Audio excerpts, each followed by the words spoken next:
네, 안녕하십니까. 라포이드 TV입니다.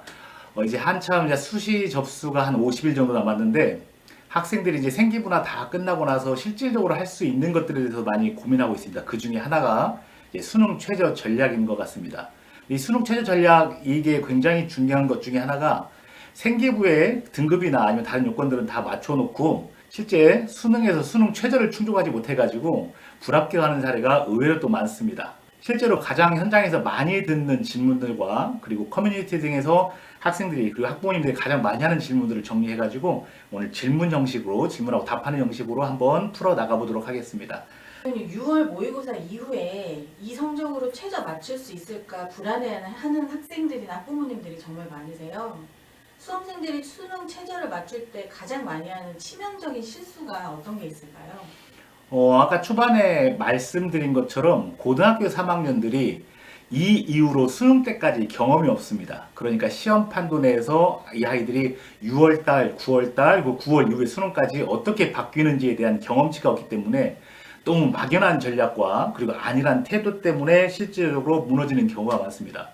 수능 최저를 충족하는 것들을 6월 전략으로 하면 안 되는 이유가 뭐냐면 실제 6월 수험생하고 9월 수험생하고 수능 수험생하고 분포도가 많이 다릅니다. 근데 학생들은 보통 학부모님들도 그렇고요. 가장 희망적인 거 어떻습니까? 가장 희망적인 점수, 그나마 점수가 잘 나오는 6월 가지고 혹시나 하는 기대치 때문에 이걸 가지고 수능 최저 전략을 짰을 때 무너지는 경우가 많은데 조금 더 6월하고 9월 수능에 있어서 6월보다 9월 수능까지 최저 전략을 생각을 해보면 약 두 등급 정도는 더 플러스 해가지고 계산하는 게 조금 맞지 않을까 싶습니다. 지금 시기가 이제 여름방학이잖아요. 네. 여름방학에는 전 과목을 다 열심히 하겠다는 전략이 오히려 독이 된다고 하셨었는데 네네. 어떤 과목을 과감히 내려놓고 어떤 과목에 올인을 해야 할까요? 이제 학생들이 전 과목에 올인하는 이유를 생각을 해보면 불안하니까 그러지 않습니까? 혹시 수시가 다 6광탈되면 정시에서 어떻게 될지 모른다라는 불안감에서 시작되는 건데 그렇다는 것은 무슨 말이냐면 현재 자기의 수준의 위치를 정확하게 파악하지 못한다는 얘기입니다. 자기의 수준에 파악하지 못한다는 말은 무슨 말이냐면 조금 더 다시 더 깊게 들어가면 특히 학생들은 알고 있습니다. 이 점수가 자기의 실력 대비 점수인지 아니면 부풀려진 점수인지를. 근데 마음속으로 혹시 잘 나온 점수나 이런 것들은 잘 하고 싶은 거잖아요. 그렇지만 속으로는 불안하니까 혹시 수시에서 6광탈을 당하면 정시에서도 갈 데가 없으니 보험 삼아서 국수형탐 과목을 다 공부한다는 경우가 있는데 실제적으로 국수형탐 과목을 다 공부한다 해서 이 친구들이 정시에서 성공할 가능성은 그렇게 높지가 않습니다. 특히 최상위권 아이들 빼고요. 그렇다면 어떻게 하냐면 선택과 집중을 해야 합니다. 수시 원서를 지원할 때 자기 마음을 한 군데 정도는 살짝 내려놓고 그 상황에서 어떻게 할까를 생각을 해보고 그 다음에 전략을 짤 때 어떻게 하냐면 제가 오랫동안 학생들을 봐보면 학생들의 노력을 많이 배신합니다. 근데 배신 가능성이 적은 과목은 어떤 거냐면 그나마 정량적인 노력과 정량적인 시간들을 들였을 때 정량적으로 지식이 쌓이고 이것들이 정량적으로 점수가 보장되는 과목들이 그나마 배신 가능성이 적습니다. 그러면 어떤 과목이 제일 그렇냐라고 싶으면 일단 평가에 있어서 절대적인 평가를 하는 영어를 기본적으로 타겟으로 두어야 하지 않습니까? 물론 1등급 비율은 학생들이 어느 정도 계속 난이도에 따라 변하긴 하지만 최근 수능 3개년에 4개년 계속 보면 2등급, 3등급, 4등급의 비율은 크게 변하지 않습니다.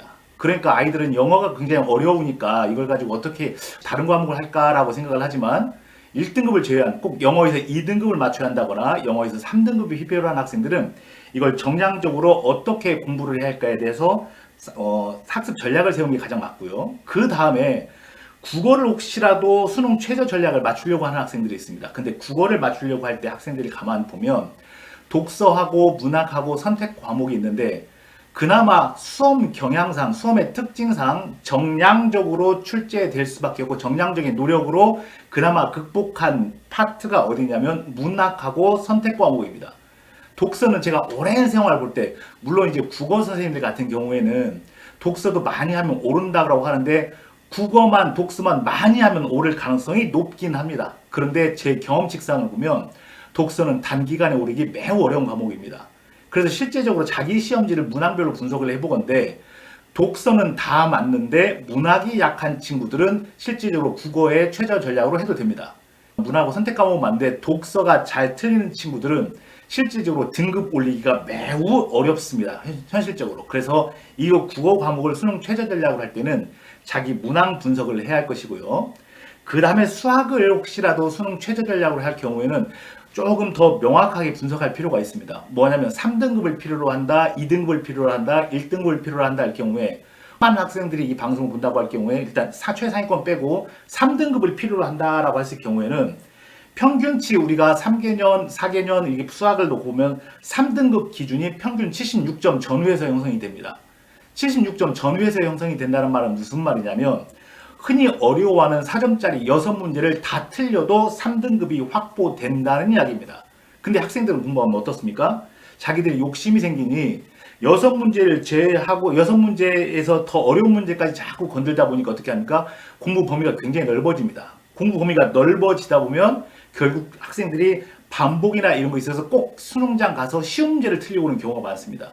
제일 중요한 것은 가장 학생들이 많이 풀 수 있는 문제를 빠른 시간 안에 정확하게 풀어내는 능력이 중요하니 자기가 실제로 킬러 문제 어려운 시간을 상당히 많은 시간을 들여서 극복하려는 노력보다는 3등급 맞을 수 있는 즉 6문제를 제외하고 그 어떤 경우에라도 나머지 24문제는 맞겠다는 전략을 가지는 것이 가장 현실적이고 이거의 가장 현실적인 방법은 실무를 푼다거나 아니면 엔제를 푼다거나 이런 게 아니고요. 기출에 대한 확실한 숙지입니다. 그래서 기출을 반복하고 단순히 문제풀이의 반복이 아니라 출제자의 경향에 대해서 출제자들은 왜 이렇게 출제하고 이번 시험은 개념들이 이렇게 나왔더라면 이 개념들이 다른 시험들이 다른 연도든 거기서는 어떻게 다른 유형하고 이렇게 응용돼서 됐는지를 머릿속으로 그려낼 수 있으면 수학은 전략적으로 아마 될 수 있을 것입니다. 그리고 탐구 같은 경우에 조금 변수가 될 수 있는 것이 뭐냐면 사탐하고 과탐에서 조금 우리가 변수가 있습니다. 올해 가장 큰 특징 중에 하나가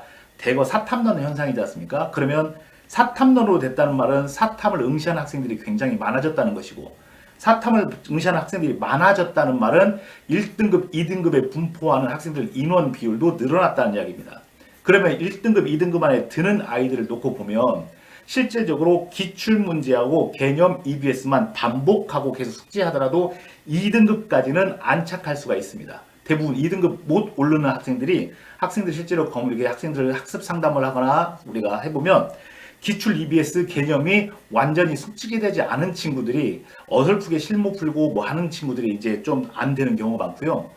그래서 사탐 같은 경우는 2등급이 필요하다라고 한 경우에는 반드시 꼭 기출문제를 여러 번 반복해서 풀어보시고 선지 하나하나 정리하는 것을 우선 제가 추천드리고요.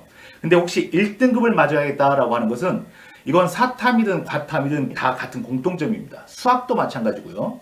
예전 몇 년 전 같은 경우에도 사실 몇 년 전까지만 하더라도 수학, 탐구 이것은 기출문제까지만 반복하더라도 1등급을 맞는 데는 큰 지장이 없었던 때가 있습니다. 근데 현실적으로 요즘은 기출이 아니라 내가 반드시 1등급을 확보해야겠다 할 때는 실무나 엔제가 필요한 이유가 뭐냐면 이 제도의 구성상에 우리가 변화가 있어서 한계가 드러난 겁니다. 수능이 지금 30년이 넘었지 않습니까? 정규 교육 과정에서 문제를 출제하다 보니 이미 낼 문제들은 다 나왔습니다. 근데 결국 평가원은 변별을 해야 합니다. 그렇죠? 근데 변별에 어려움이 있는데 또 어떤 어려움이 있냐면 요즘 옛날하고 다르게 실무가 워낙 각각 업체나 출판사들에서 많이 나오다 보니까 이 평가원은 기존에 출제됐던 업체나 기존에 출제됐던 문장들은 회피해야 하는 건데 이걸 회피하려다 보니까 문제들이 굉장히 조금 심하면 괴랄한 문제들이 나와서 이걸 가지고 변별하는 경향성이 최근에 두드러지게 나타나는 현상들이니 이거에 대비한다는 것은 그 지식 그 문제를 맞는다기보다는 수능 시간에 내가 처음 보는 문제를 만났을 때 내가 맞닥뜨리는 연습들을 하는 거라고 생각합니다. 그래서 실무나 이런 것까지 꼭 추가해야 된다고 생각합니다. 이게 왜 사탐, 과탐 다 하고 과탐을 제일 마지막에 설명하냐면 과탐 같은 경우에 올해 인원이 굉장히 줄었습니다. 그래서 과탐 같은 경우에 인원이 굉장히 줄었기 때문에 줄었다는 말은 등급 내의 인원도 굉장히 줄어들어서 등급 확보가 매우 어려운 시험이 됐습니다. 그래서 혹시라도 과탐을 자기가 수능 최저 전략으로 선택해야 하는 학생들은 다른 때보다 조금 노력을 더 해야 하는 거고요. 이 친구들 같은 경우에는 실무 이전에 그 어떤 경우라도 평균 과목별로 3개년 정도 놓고 보면 42점을 어떤 경우든 하방선으로 만드는 전략을 먼저 취해야 합니다. 그래서 어떤 문제가 어떤 시험을 내든 기본적으로 나는 42점을 맞을 수 있다는 전략을 하고 42점 상황에서 한 문제 한 문제에 더하는 것들을 MZ 또는 실무 전략으로 그렇게 가야지, 안 그러면 이것도 수능날 무너지는 경향이 많았으니 지금 현재 상황에서 학생들은 어떻게 했으면 좋겠냐면 각 과목별로 국어, 수학, 영어, 탐구 자기가 공부하는 것을 해놓고 현재 자기가 부족한 것들에 대해서 잘 모르는 것들에 대해서 체크를 한번 다 해보셔야 합니다. 그리고 남은 기간 내에 이것을 내가 현실적으로 극복 가능할까 가능하지 않을까를 계산해 보면 학생들은 얼추 계산할 수가 있습니다. 근데 이게 계산이 되지 않는다라고 하는 생각하는 친구들은 실질적으로 수능 최저 전략조차도 매우 위험하니 이 친구들은 다른 전형이나 이런 것들을 생각해 봐야지, 이것 자체가 계산이 안 되는 친구는 즉 공부가 안 됐다는 친구들이기 때문에 조금 다른 방향으로 생각을 해보는 것이 더 좋을 것 같습니다. 방송 보고 사탐을 넘어가는 학생들이 더 많을 수도 있겠는데요. 올해 같은 경우에는 그렇긴 하죠. 근데 특히 이제 저도 이제 요즘 계속 상담 받는데 그러지 않습니까? 지금 와서 과목을 과탐을 하다 사탐으로 바꿀 수 있을까요? 바꿔도 괜찮을까요? 아니면 사탐 지금까지 과목이 너무 어려운데 다른 과목으로 바꿔도 될까요? 라고 문의하는 친구들이 많습니다. 근데 저는 아주 특별한 경우가 아니라면 그걸 권하지 않습니다. 왜 그러냐면 그 과목을 하는 것들이 어렵다는 것이 아니고 지금 이 시점까지 그 과목을 공부했을 동안 성적이 나오지 않는 그 학생의 공부 습관 때문에 그렇습니다. 공부 습관, 공부 습성이 변하지 않았는데 과목을 바꾼다 해서 그 학생이 과목에서 두드러지게 성적이 올라올 거라 생각을 하지 않기 때문에 가급적이면 이왕 선택한 거 개념 정도 끝냈더라면 조금 더 깊게 열심히 공부하는 것이 더 효율적이고 전략적이지 않을까 생각됩니다. 그럼 지금 최저 기준이 상당히 다양하잖아요. 네. 근데 지금 3, 4등급 대 학생들에게 추천할 수 있는 가장 가성비 좋은 최저 치트키 과목은 조합이 어떻게 될까요? 가장 치트키인 과목은 학생별로 다를 수 있지 않습니까? 왜냐하면 자기마다 특별히 자신 있는 과목들이 다 다르니까 수학이 자신 있는 학생들도 있을 것이고 국어가 자신 있는 학생도 있을 것이고 뭐 영어가 자신 있는 학생들도 있을 것이고 다 학생별로 다른데 일반적으로 가장 지금 짧은 시간 안에 극복할 수 있는 과목은 영어하고 탐구입니다. 특히 영어하고 사탐이니 영어하고 사탐 중에서도 가장 공부 시간이 짧고 학생 수가 많은 과목은 수능 최저 등급 맞추기에 가장 유리한 과목이지 않습니까? 그러니까 그렇게 영어하고 사탐 한 과목을 지정해서 하는 것이 가장 유리하지 않을까 싶습니다. 과탐도 포함인가요? 과탐을 수능 최저한 그걸 기준으로 삼는 것은 요즘 시험에서는 매우 어렵습니다. 근데 다만 과탐이라도 선택해야 하는 경우는 국어 수학에 비해서 그나마 과탐이 조금 더 낫겠다. 그러니까 과탐을 1등급 맞겠다라고 하는 경우는 매우 어렵지만 과탐을 3등급으로 전략적으로 삼겠다 하는 것들은 그러면 조금 더 이건 괜찮은 것 같습니다. 그러면 지금 3, 4등급 대 학생들이 최저 기준에 딱 걸리거나 살짝 모자란 학생들도 많이 있잖아요. 네네. 그럼 여름방학 동안 확실하게 2등급 안쪽으로 이제 들어올 수 있는 약간 턱걸이 전략? 네. 그런 공부 방법은 어떤 게 있을까요? 학생들을 지도하다 보면 사실 제일 그리고 이제 부모님들하고도 학생들에게 말한 건데 약간 3, 4등급 대 학생들이 가장 오만합니다. 오만하다는 말은 무슨 말이냐면 오히려 1등급 맞거나 최상위권 학생들은 굉장히 겸손하게 합니다. 자기가 모르는 것에 대해서 계속 집착하고 개념조차 모르면 개념 모른다고 생각하고 개념을 공부하는데 오히려 이 3, 4등급 학생들한테 개념 공부를 다시 하자고 하면 이 친구들은 자기 개념 하는데 왜 또 개념 공부를 시키냐고 반발하는 친구들 꽤 많습니다. 그러니까 즉 무슨 말이냐면 1등급이 개념을 안다는 것과 3, 4등급이 개념을 안다는 것이 좀 다릅니다. 그래서 3, 4등급 학생들은 개념을 차분하게 1등급 학생들은 개념을 어느 정도까지 이 친구들이 학습됐을 때 개념을 안다고 생각하는 그 기준 자체를 바꿔야 합니다. 그럼 무슨 말이냐면 개념을 안다는 말은 책을 덮은 상황에서 최소한 백지 복습으로 어느 정도 자기가 써내려갈 수 있어야 합니다. 근데 3, 4등급 학생들한테 책을 덮고 자기 과목에서 목차부터 써내려가면 목차조차도 써내려가지 못하는 학생들이 많습니다.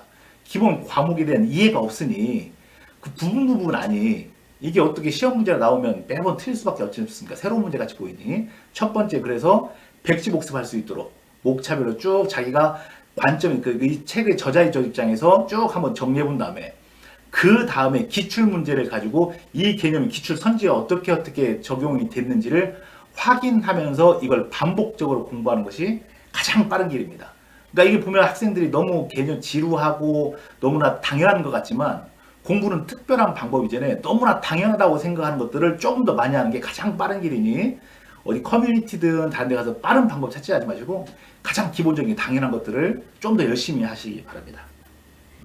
그러면 안정적으로 2등급을 받거나 1등급을 노리는 학생들도 있잖아요. 네. 그럼 수능 당일에 이 학생들은 실수 하나로 등급이 떨어지는 게 굉장히 무서울 거란 말이죠. 네네. 그러면 이 학생들이 변수를 줄이는 2등급 때의 학습 포인트가 어디에 있어요? 그러니까 2등급 같은 2등급이라도 학생들이 생각하는 그 실력치 등급이라는 게 다른 것 같습니다. 예를 들면 점수상의 학부모님들이 학생들이 정확히 파악해야 하는 게 어떤 거냐면 같은 등급 점수라도 이 문제를 풀어내는 시간대가 다릅니다. 즉 1등급 항상 1등급 맞는 친구들은 수학 같은 경우도 그렇죠. 항상 100점 맞는 친구들 보면 수학을 100점 맞는 친구들 보면 어려운 문제 한 두세 문제를 제외하고 나머지 27문제, 28문제 아니 26문제 정도를 거의 30분, 40분 안에 다 풀어냅니다. 그러니까 30분 안에 40분 안에 다 풀어낸다는 말은 무슨 말이냐면 너무나 기본적이란 말은 좀 잘못되긴 하지만 그래도 꼭 어떤 문제든 반복되고 숙달돼서 풀 수 있는 문제들이 그 문제만큼 된다는 얘기입니다. 근데 그 문제를 그런 짧은 시간에 풀 수 있을 만큼 얼마나 반복적인 학습을 했는지 첫 번째 생각해 봐야 합니다. 즉 이걸 탐구로 가져갔을 때도 어떤 거냐면 실제로 탐구를 항상 다 맞거나 이런 친구들은 어려운 문제 3문제, 4문제를 제외하는 16문제 전후를 가지고 빠른 친구들은 10분 안에 푸는 친구도 봤고요. 늦어도 12분, 아무리 늦어도 15분 안에 푸는 친구들이 많습니다. 근데 어떤 학생들은 4문제 다 틀리고 16문제를 30분 안에 푸는 친구도 있지 않습니까? 그러니까 사실 2등급 학생들이 하방을 쌓는 전략은 어떤 거냐면 물론 새로운 어려운 문제를 가지고 계속 엔젤을 통해서 피지컬을 키우고 연습을 하는 것도 중요한데 누구나 정답률이 가장 맞는 확률이 높은 과목을 빠른 시간에 풀어내는 연습을 해야 하는데 학생들이 생각보다 이 전략을 굉장히 소홀히 합니다. 그러니까 계속 반복하고 모든 수영은 사실 반복이지 않습니까? 모든 학생들이 다 맞는 걸 일단 맞아놓고 시작해야 하는데 꼭 나중에 1등급 맞으려다가 학생들이 기본 문제 틀려가지고 최저를 못 맞히는 학생들이 많으니 새로운 것도 도전하게 되는데 이번 여름방학 때라면 이 하방선을 안전하게 탄탄하게 구축하는 전략을 학습 전략을 세우는 것이 많고 하방선이 안전하게 구축된다면 그 이후로 이제 상방을 한 문제씩 한 문제씩 어떻게 내가 더 높여나갈까를 고민했으면 좋겠습니다. 여름방학이 이제 시작이 된 학생들도 있고 이제 곧 시작이 되는데 여름방학 동안에 그 현역에 있는 학생들이 고민거리가 수시 원서를 써야 할 학교를 정해서 제출을 해야 하고 그리고 이런 상담도 있잖아요. 그럼 이런 거 고민하다가 수능 공부를 정말 놓치는 경우가 굉장히 많거든요. 그러면 이런 것들을 잘 배분하고 그리고 지금 이 상황에서 멘탈 케어나 그리고 공부는 어떤 정도의 시간을 가지고 하는 게 좋을지 그런 이상적인 부분들이 어떤 게 있는지 알려주시면 좋을 것 같아요. 고3 학생들이 가장 많이 하는 실수가 매일같이 상상수능 보잖아요. 상상수능 본다는 말은 무슨 말이냐면 실제로 공부를 하지 않고 불안한 마음에 자꾸 연습장에 컨디션 좋으면 그거 1 나올 것 같은데 수학 좀 잘 나오면 이 1 나올 것 같은데 이 과목 이렇게 좋아봐두면 나올 것 같은데 해서 연습장이든 계획표든 상상수능 보는 학생들이 많지 않습니까? 상상수능 본다는 말은 무슨 말이냐면 현실의 두려움을 정확히 직시하기 어렵다는 이야기입니다. 근데 현실을 정확히 직시해야 하는데 현실을 직시하기 어려운 이유가 이 친구들은 경험이 없다 보니까 재수생들이 현실적으로 얼만큼 공부한다는 걸 모릅니다. 그러니 이 정도 해도 되겠거니 하는 것들을 누구 기준을 맞추냐면 자기 옆에 보이는 친구들 기준으로 봅니다. 근데 자기 옆에 있는 친구들이 전국적 레벨 단위로 놓고 보면 아주 낮은 단위가 있을 수 있는데 이 고등학교 3학년 학생들이 가장 실수하기 쉬운 게 뭐냐면 내 친구보다 옆에 있는 친구보다 조금 더 공부 열심히 하면 자기는 최선을 다하고 있다고 착각하는 경우가 많습니다. 그러니 이 착각을 하나 버리시고요. 두 번째 수능 최저 전략을 맞춘다고 생각하면 학생들은 자꾸 안일하게 생각을 하는데 하나만 생각하셨으면 좋겠습니다. 호랑이는 토끼를 사냥할 때조차도 전력을 다합니다. 근데 사람이라면 자기가 이 대학이 정말 간절하다 싶으면 100을 목표로 하는 게 아니라 120, 130 초과 달성을 목표로 공부를 해야 하는데 학생들은 대부분 간당간당히 하려고 하지 않습니까? 그래서 이것도 좀 고민해볼 문제고. 근데 아까 질문한 것처럼 그러면 학생들이 왜 공부를 못하느냐라고 봤을 때 또 이제 입시처라고 놓고 보면 고민이 많습니다. 그쵸? 고민이 많으니까 어떤 대학을 매일같이 입시공 찾아보고 뭐하고 찾아보고 이러고 다른 혹시 합격 사례 내 점수가 됐던 사례 그러니까 대체적으로는 안 되는데 한 번이라도 됐던 사례를 찾아가지고 희망 고문하거나 이런 친구가 많습니다. 근데 우리 결국 수시 원서는 선택과 결단의 문제입니다. 선택과 결단은 언제 하냐면 9월 초에 우리 수능 원서 접수해야 하고요. 그 다음에 부모 평가원 보고 그 다음에 결정합니다. 그런 선택과 결단을 하기 전까지는 선택과 결단할 수 있게 준비를 해야 되는데 이미 기말고사까지 정량적인 것들은 다 끝났지 않습니까? 글자를 자꾸 채운다고 고민하는 친구들이 있는데 글자를 아무리 채운다 한들 글자는 숫자를 이길 수가 없습니다. 그러니까 성적표에 찍힌 숫자가 나쁜데 글자로 극복하기는 매우 어려우니 일단 확실하게 자기 객관화를 시킨 다음에 내가 어떻게 조금 더 현실에 내가 상황을 더 직시하고 또 이렇게 나아갈 수 있는지를 생각해 보는 것이 가장 현명한 것 같습니다. 그럼 지금 수시 원서 때문에 고민하는 학생들이 사실은 이런 고민들을 약간 좀 밀어놔도 되겠는 거네요. 그럼요. 두 달 넘게 남았지 않습니까? 2달 정도? 한 50일 정도 남았으니 50일 정도 남았으면 하루 종일 뭐 입시가 어떻다 생각하지 마시고 그냥 한 번씩 저희 뭐 락보이드 TV 보시고 입시가 자기 학교 나왔을 때 그 정도 한번 보시고 그 다음에 바로바로 공부하시면 될 것 같고요. 그 다음에 꼭 해야 할 게 뭐냐면 주변에서 어떻다 생각하지 마시고 자기가 타겟으로 한 학교 한 6개에서 8개 학교 입시 요강은 꼭 반드시 읽어보시고 학교에서 발표한 입시 3개년 등급컷 정도는 꼭 확인하시고 그렇게 기본 라인을 잡은 다음에 이걸 맞추기 위해서 내가 학습적으로 어떻게 밀고 나갈 것인가를 고민하는 것이 가장 좋을 것 같은데 현장에서 가장 안타까운 친구들이 뭐냐면 고등학교 3학년 같은 경우에요. 미리 수능 최저에 대한 겁을 먹고 지금부터 아예 준비를 안 하고 하는 친구들이 꽤 많습니다. 생각보다. 그러니 지금 우리가 수능 최저 등급을 맞춘다고 생각하면 수능까지는 9월까지라 수능까지는 엄청 많이 남지 않습니까? 그러면 기본적으로 2합 4, 2합 5까지는 지금 시작해도 늦지 않았으니 절대 수능 최저에 대한 두려움을 가지고 원서를 좀 낮춰 쓰거나 아니면 수능 최저에 대한 두려움을 가지고 아예 원서를 안 쓰는 경우보다는 일단 할 수 있는 것들을 써보고 그 다음에 최대한 자기가 목표를 향해서 전력을 다해봤던 이 경험이 나중에 인생을 향해서 도움이 될 것이니 꼭 지금은 전력적으로 이렇게 공부를 하는데 매진했으면 좋겠습니다. 네, 그럼 마지막으로 이제 9월에 이제 수시 원서 접수를 앞두고 불안감에 많이 휩싸여 있을 학부모님과 그리고 또 학생들에게 꼭 전하고 싶은 한마디 부탁드리겠습니다. 첫 번째는 제가 이제 한 20년 정도 해본 경우로서 원래 이제 입시 컨설팅 하는 사람들은 대입 결과를 가지고 보통 상담을 해야 하는데 초창기에는 저도 이제 그랬는데 한 20년을 학생들하고 계속 보고 학생들이 어떻게 성장하고 어떻게 취업하고 어떻게 결혼하고 이런 상황을 보니 제가 내린 결론은 꼭 대학 입결이 아이의 인생의 행복과는 직결되지 않더라는 게 제가 경험적으로 터득한 겁니다. 그러면 지금 우리 아이들의 인생의 끝에 지금 마주한 첫 번째 관문이 수능이라는 것 때문에 매우 두렵기 때문에 매우 두려우면 어떻게 되냐면 자기가 판단력이 둔화되고 선택 시야가 좁아지고 그러다 보면 불안이 굉장히 커집니다. 그러면 첫 번째 하나 생각했으면 하는 게 뭐냐면 내가 진짜로 지금 하는 공부가 내 인생 10년 뒤에 20년 뒤에 어떤 행복으로 작용할까를 한번 고민해 보시고 대학조차도 이제 상담성에서 계속 바뀌는 것들이 뭐냐면 물론 저희 때도 이제 그렇긴 했지만 요즘 아이들을 놓고 보면 자기가 대학을 가는 것보다 내가 이 대학을 가는 것이 주변 친구들에게 어떻게 보일까를 신경 쓰는 친구들이 생각보다 매우 많습니다.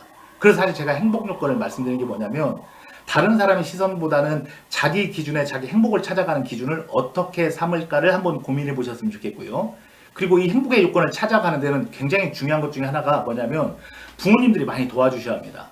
부모님들이 많이 도와준다는 게 무슨 말이냐면 특히 성적이 안 나온 학생일수록 부모님들은 아무런 뭐 어떤 걸 하지 않았다 하지만 스스로 자기도 모르게 방어 기제 때문에 계속 눈치를 보다 보면 이 아이들이 부모님들의 그냥 큰 의미 없는 행동과 의미 없는 그런 언어나 이런 것들에 대해서 자기 스스로 의미 부여를 하다 보면 자꾸 이렇게 어려운 경험이 많으니 부모님들이 계속 성적과 상관없이 너는 분명히 잘 성공할 것이고 너는 그냥 행복할 것이고 난 무조건 너를 사랑할 것이다 라는 전제가 돼 있을 때 아이들이 조금 더 자신 있게 나갈 것이고요.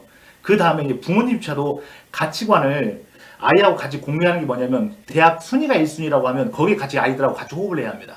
근데 대학 1순위가 아니라 우리 아이들의 행복이 뭐냐라고 하면 꼭 대학 순위가 아니고 이 대학 이 학과를 나와서 그 다음 인생을 우리 아이가 어디 지역에서 어떻게 살아갈 것인가까지 길게 놓고 보셨으면 좋겠습니다.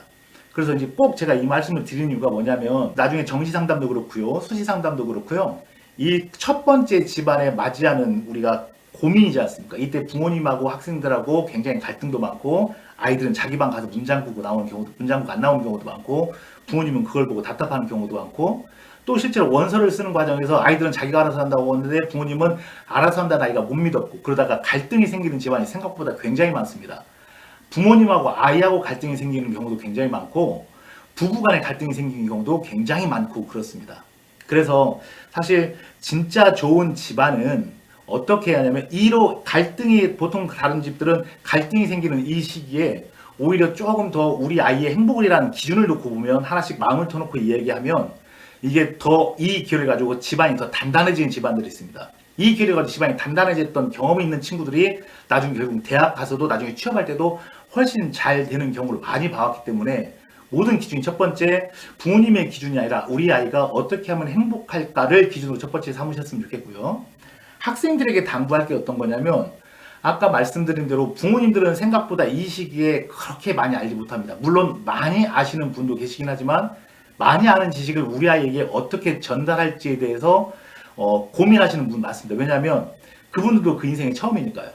자기가 입시를 쳐봤지만 아이가 입시를 치러본 게 처음인 거고요.